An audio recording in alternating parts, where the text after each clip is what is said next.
Welcome back class. Class, today we will start the next chapter of class 12 biology, that is the principle of inheritance and the variation. So class, that is this chapter, that is the inheritance and the variation. This chapter include in the unit genetics in our syllabus, where we will study two main chapters, the principle of inheritance and variation, and the second one, it is the molecular basis of inheritance. So class, let's start the chapter 5, principle of inheritance and the variation. So class, you can see when we start the chapter, तो first we will get the meaning of the chapter. तो देखिए, सबसे पहले principles की बात करें तो class, principles means the guideline. These are the guidelines over which any process or everything run. एक basic principles होता है, एक guideline होती है जिसको हम follow करते हैं. तो क्लास, अगर हम बात करें देखिए इनहेरिटेंस की, तो class inheritance is also known as heredity, and the word heredity और inheritance, the word heredity and the inheritance means how characters are transfer from parents to their progeny. The process by which the characters transfer from parents to progeny called inheritance. तो inheritance means the transmission, it is the transmission of characters from parents to progeny. And the next, it is the variation. अगर हम variation की बात करें class, तो variation जो है, the variation which means the differences. When we move, when we go a show, we say what kind of variety you have. So variety means thing which have different characters, which have different expressions. So when we talk about the variation means the differences in traits. Traits means expression. तो क्या difference है expression में among organism, among we can say progeny, among progenies and from their parents, and from their parents. तो किस तरह से progenies means siblings, सगे भाई बहन, किस तरह से एक दूसरे से अलग होते हैं और किस तरह से वो अपने पेरेंट्स से अलग होते हैं. तो वी कैन सिंपली से द वैरायटी, कि किस तरह से दो इंडिविजुअल एक दूसरे से अलग होते हैं, that is called the variation. अगर हम वेरिएशन की बात करें क्लास, तो variation we can divide into the two main parts. तो variation, it is the continuous variation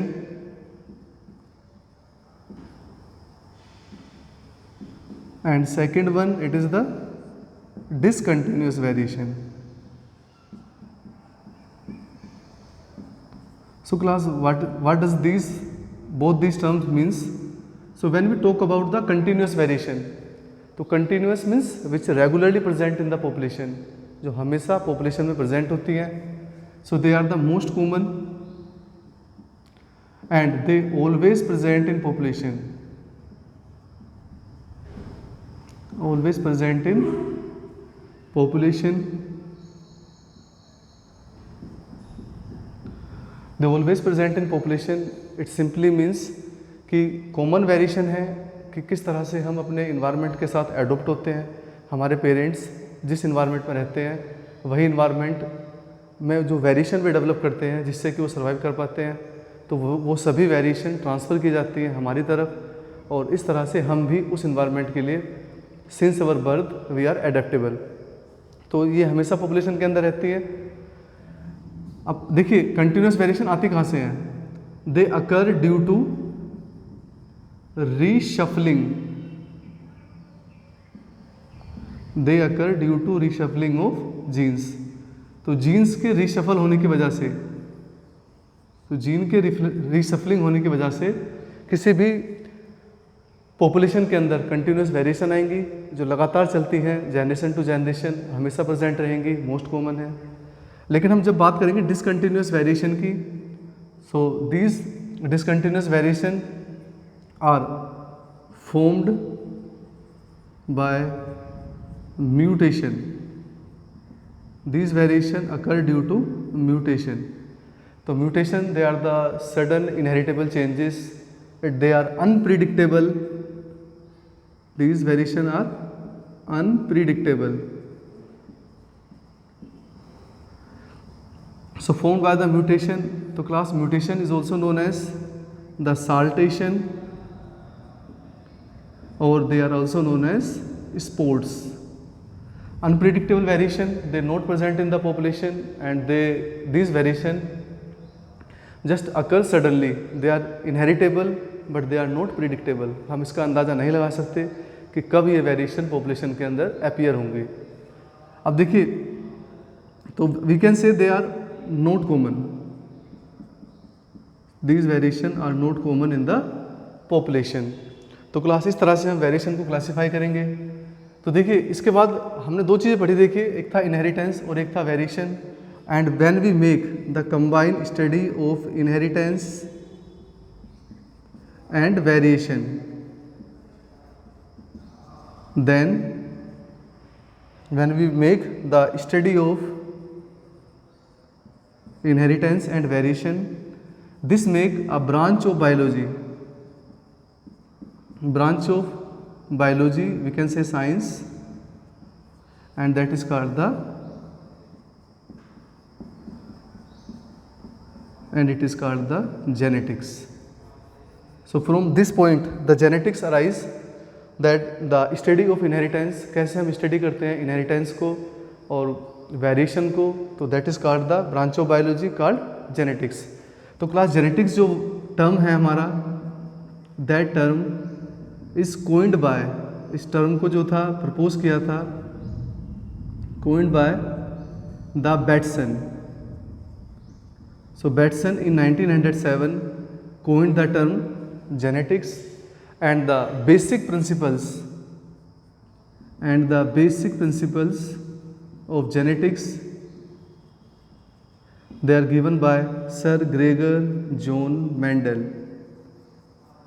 तो जो बेसिक प्रिंसिपल्स थे जेनेटिक्स के, जिन पर जेनेटिक्स चलता है, काम करता है, they were proposed by the Gregor John Mendel, and that is why the Gregor John Mendel, he just considered as the father of genetics. So Gregor John Mendel considered as the father of genetics. So class, that is the introduction of our chapter, the inheritance and the variation. Inheritance means how character transfer, variation means during the transfer, what kind of differences are there. Two type of variation, continuous, they are always present in the population and formed by the reshuffling of gene. Discontinuous variation formed by the mutation, they are unpredictable, हम अंदाज़ा नहीं लगा सकते. When we make study of inheritance and the variation, that is make the branch of science or biology called genetics. The term genetics given by the Batson, and the basic guidelines are given by the Gregor John Mendel. And the Gregor John Mendel is also known as the father of genetics. So class, we study, अभी तक जो हमने पढ़ा वो था कि inheritance और variation से हम क्या समझते हैं. तो यहाँ पर देखिए, जब हमने जेनेटिक्स की बात की तो ग्रेगर जॉन मेंडल थे, he just considered as the father of genetics. तो देखिए, जब हम ग्रेगर जॉन मेंडल के बारे में पढ़ते हैं, तो ग्रेगर जॉन मेंडल, अगर हम लाइफ की बात करें क्लास, तो 1822 में he was born and 1884 he died. तो लाइफ स्पेन की बात करें तो from 1822 to 1884. We have discussed that he is the father of genetics. So class, just कुछ थोड़ा सा इंट्रोडक्शन लेते हैं मेंडल के बारे में. तो देखिए क्लास, मेंडल जो थे, Mendel born in a poor peasant family in Moravia, Austria. तो मेंडल का जन्म जो था एक ऑस्ट्रिया कंट्री के अंदर मोराविया विलेज पड़ता था.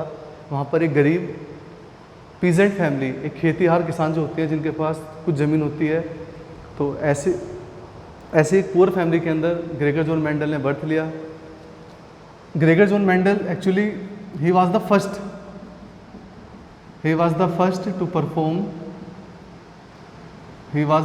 To perform experiment on hybridization. तो देखिए मेंडल वो सबसे पहले साइंटिस्ट थे जिन्होंने हाइब्रिडाइजेशन पर काम किया और उन्होंने इसके लिए लगातार 7 साल तक यहाँ पर काम किया। He worked for 7 years on the hybridization experiments to conduct his experiments. Actually अगर हम एक्सपेरिमेंटल मटेरियल की बात करें तो एक्सपेरिमेंटल मटेरियल जो था वो था मेंडल ने जो सेलेक्ट किया था वो था गार्डन पी। और अगर हम गार्डन पी का बोटेनिकल नेम की बात करें तो it is called Pisum sativum. So Pisum sativum garden pea Mendel ने सेलेक्ट किया to conduct his experiment. We will discuss why Mendel selected the garden pea. तो मेंडल ने गार्डन पी को ही क्यों सेलेक्ट किया to conduct out his experiment. So before going to that point, we just discuss initially Mendel collected 34 varieties of garden pea. Mendel collected 34 varieties to carry out his experiment and allow them to breed. उनको breed करने दिया गया ताकि उन्हें एक pure variety मिल सके। But later Mendel used 22 varieties and later he focused only on 7 varieties. तो last में जो था मेंडल ने अपने एक्सपेरिमेंट को कंडक्ट कर दिया था केवल 7 वेराइटीज़ तक या 7 कैरेक्टर्स उन्होंने कंसीडर किए थे।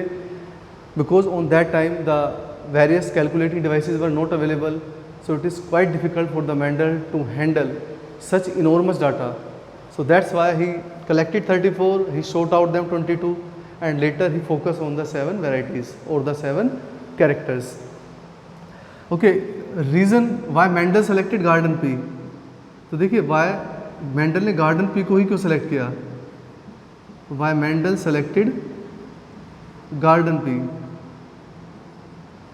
तो garden pea को ही क्यों select किया था मेंडल ने अपने experiments को perform करने के लिए। तो देखिए क्लास सबसे पहली चीज़ कि जो गार्डन प्लांट था, जो गार्डन पी था Pisum sativum, it was cultivated from long and pure varieties were available. तो देखिए गार्डन पी जो था वो लंबे समय से कल्टीवेट किया जा रहा था, इसीलिए फार्मर्स के पास उसके बारे में पहले से ही बहुत सारी वैरायटी इन्फॉर्मेशन या नॉलेज अवेलेबल थी। इसके साथ साथ जो गार्डन पी था उसका जो लाइफ स्पेन था वो बहुत छोटा था, जिससे कि बहुत आसानी से वेरी इजीली और बहुत ही कम समय में उसको आउटकम्स रिजल्ट मिल जाते थे। जो प्लांट था वो छोटा था, प्लांट इज स्मॉल, तो प्लांट स्मॉल था but flowers are large, flower बड़े थे, so that they can be handled easily, ताकि उन्हें आसानी से हैंडल किया जा सकता था। इसके साथ साथ जो फ्लावर था क्लास वो बाइसेक्सुअल था, और बाइसेक्सुअल होने के साथ साथ यहाँ पर जो था सेल्फ एंड क्रॉस पोलिनेशन, तो सेल्फ और क्रॉस पोलिनेशन दोनों ही किए जा सकते थे यहाँ पर। अच्छा, मेन जो चीज़ थी वो थी less care to grow garden pea plant pisum sativum. There is no need to make too much care about the weather, about the other abiotic factors और द बायोटिक फैक्टर्स। तो बहुत ही कम केयर की need थी, एक simple crop थी, आसानी से grow की जा सकती थी। एंड अगर हम बात करें देखिए कंटामिनेशन की, तो class contamination from foreign pollen is low, तो फॉरेन पोलिन से कंटामिनेशन लो था क्योंकि जो पोलिनेशन था, पोलिनेशन जो था it can occur in the bud condition, तो वो बड कंडीशन में हो जाता था। इसीलिए यहाँ पर फॉरेन पोलिन की नीड नहीं थी कि फॉरेन पोलिन जो है हमारा वो हमें मिले। फॉरेन पोलिन अगर आ भी जाए तो भी कंटामिनेशन के चांस कम थे, क्योंकि यहाँ पर क्या था, पोलिनेशन जो था वो बड कंडीशन में हो जाता था। सो वी जस्ट डिस्कस कि मेंडल ने किसको सेलेक्ट किया। Mendel selected garden pea to conduct his experiment, and after that Mendel sought out the 7 characters to conduct that experiment. So class, what were those 7 characters which Mendel considered to conduct that experiment? So class, अगर हम बात करें तो देखिए, सबसे पहले हम बात करें कैरेक्टर की। अब कैरेक्टर में क्या था, एक पार्ट जो होगा डोमिनेंट होगा, प्रभावी होगा, और एक रिसेसिव होगा। तो देखिए क्लास, कैरेक्टर की बात करें, सबसे पहले स्टेम हाइट। तो जो 7 कैरेक्टर मेंडल ने सेलेक्ट किए थे, सबसे पहला कैरेक्टर जो था वो था स्टेम हाइट। स्टेम हाइट अगर हम डोमिनेंट की बात करें तो टोल, और अगर हम रिसेसिव की बात करेंगे तो क्या रहेगा, ड्वार्फ। देखिए, हमारा डोमिनेंट और रिसेसिव वर्ड से हमारा मतलब है कि वो कैरेक्टर, वो फैक्टर जो अपने आप को एक्सप्रेस कर पाए in presence of other factor. देखिए, जो हम हाइट की बात कर रहे हैं ना, तो हाइट के क्लास 2 फैक्टर हैं, टोल और ड्वार्फ।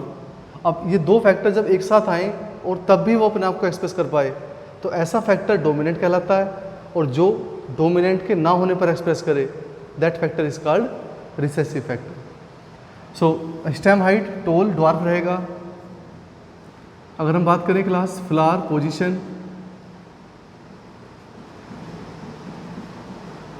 तो क्लास फ्लावर पोजीशन जो होती है हमारी एक्सियल जो होती है वो डोमिनेंट होती है, and the terminal it is considered as recessive. The third character which Mendel consider, it is the flower colour. So flower colour में क्लास रेड और वायलेट, वो डोमिनेंट रहेगा वाइट पर। इसी तरह से अगर हम बात करें पोड कलर, मटर की जो फली होती है, तो पोड कलर जो है क्लास ग्रीन। ग्रीन जो है वो बेटर कंसीडर की जाती है येलो के कंपैरिजन में। इसी तरह से अगर हम पोड शेप की बात करें, तो पोड शेप जो फुल, जो मटर जो है, मटर की फली भरी हुई है, we can say the inflated, जो बिल्कुल फ्लैट है, वो डोमिनेंट मानी जाती है in comparison to the constricted, जो सिकुड़ी हुई है। In this way, after that the pod shape there is seed shape. तो क्लास सीड शेप जो है राउंड बेटर मानी जाती है, एंड द रिंकल, झुर्रीदार, वो जो सीड होता है उसे हम बेटर कंसीडर नहीं करते, वीक कैरेक्टर होता है। And in the last the seed colour, तो सीड कलर जो रहेगा वो ग्रीन कलर जो है वो बेटर माना जाता, सॉरी येलो कलर, तो yellow is considered better than green. So class, these were the 7 characters which Mendel consider to carry out that experiment. देखिए, मेंडल जो थे, अगर हम मेंडल की इम्पोर्टेंस की बात करें तो देखिए, मेंडल जो थे ना, he was the first scientist, he was the first, Mendel was the first to use the statical analysis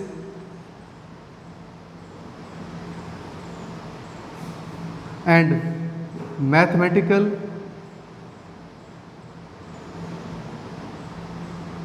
calculation. So he was the first to use statistical analysis and mathematical calculation for solving the various biological problems. So Mendel was the one who first time used the statistical analysis and mathematical calculation to solve the biological problems. But Mendel work is too much far away from his time. तो Mendel का जो work था वो उनके समय से बहुत ज़्यादा आगे था। उस समय के जो साइंटिस्ट थे उनके वर्क को कंसीडर नहीं करते थे, बिकॉज हिज पोस्टुलेट्स, उनकी जो फाइंडिंग्स थी they were quite ahead of their time.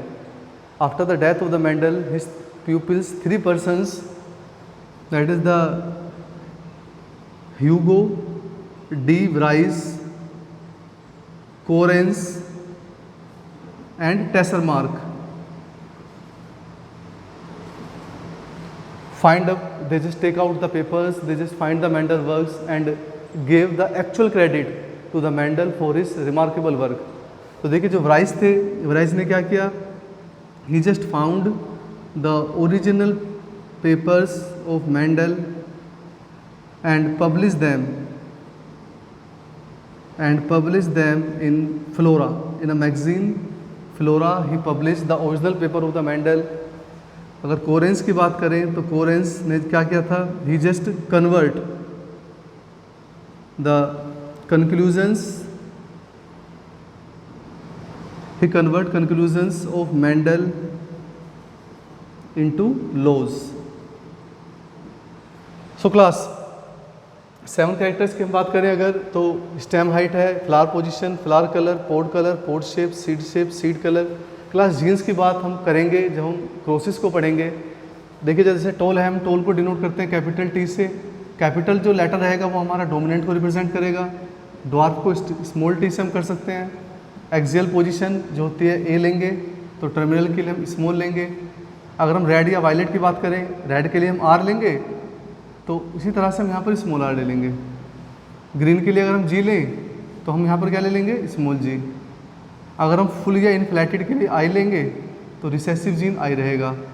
अगर हम राउंड के लिए आर ले रहे हैं तो रिंकल के लिए we just use small r. अगर हम येलो के लिए कैपिटल वाई ले रहे हैं तो ग्रीन के लिए हम क्या लेंगे, small y. So these are the 7 characters Mendel consider. And अगर हम उनकी इम्पोर्टेंस की बात करें तो Mendel he was the first to use analysis and calculations in solving biological problems, and after his death the 3 pioneer scientists Vries, Correns and Tessermark, they just gave the actual credit of the Mendel. तो class that is the basic about the Mendels कि Mendel ने क्या work किया था और किस तरह से मेंडल्स की जो फाइंडिंग्स थी वो डिस्कवर की गई।